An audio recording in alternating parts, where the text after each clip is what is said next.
L'art d'avoir toujours raison.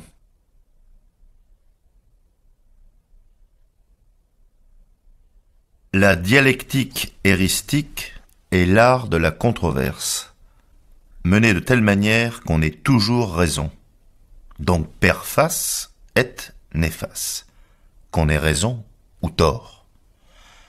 Car on peut avoir objectivement raison quant à l'objet même du débat, tout en restant dans son tort aux yeux des assistants, et même parfois de soi-même. En effet, quand mon adversaire réfute ma preuve, et que cela est considéré comme une réfutation de ma thèse elle-même, alors que celle-ci peut être étayée par d'autres preuves, auquel cas, bien entendu, le rapport est inversé, en ce qui concerne cet adversaire. Il l'emporte finalement, bien qu'il ait objectivement tort. Donc, la vérité objective d'une proposition et la valeur de celle-ci, telle qu'elle apparaît dans l'approbation des opposants et des auditeurs, sont deux choses différentes. Quelle en est la cause ? Rien d'autre que la perversité naturelle du genre humain. Si elle n'existait pas, si nous étions fondamentalement honnêtes, nous ne chercherions rien d'autre, en tout débat, qu'à faire sortir la vérité de son puits, en nous souciant peu de savoir si une telle vérité apparaît finalement conforme à la première opinion que nous ayons soutenue ou à celle de l'autre. Ce qui serait indifférent, ou du moins d'importance tout à fait secondaire. La vanité innée, particulièrement susceptible en tout ce qui concerne les facultés intellectuelles, ne veut pas admettre que notre affirmation originelle se révèle fausse, ni que celle de l'adversaire apparaisse juste.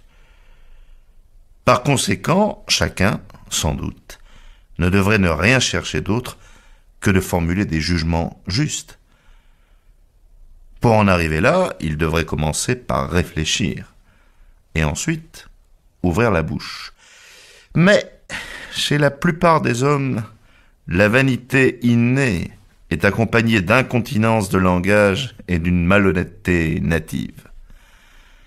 Ils parlent avant d'avoir réfléchi, et même s'ils remarquent après coup que leur thèse est fausse et qu'ils ont tort, il faut pourtant qu'il semble que ce soit l'inverse. L'intérêt de la vérité, qui doit pourtant être dans la plupart des cas l'unique motif de l'affirmation de la thèse probablement juste, cède désormais la partie à l'intérêt de la vanité. Il faut que le vrai paraisse faux et le faux vrai. Toutefois, cette malhonnêteté même, l'obstination à maintenir une proposition qui nous semble déjà fausse à nous-mêmes, a encore une excuse. Souvent, pour commencer, nous sommes fermement convaincus de la vérité de notre thèse. Mais l'argument de notre adversaire semble maintenant la renverser. Si alors nous renonçons tout de suite à la défendre, nous découvrons souvent après coup que nous avions néanmoins raison.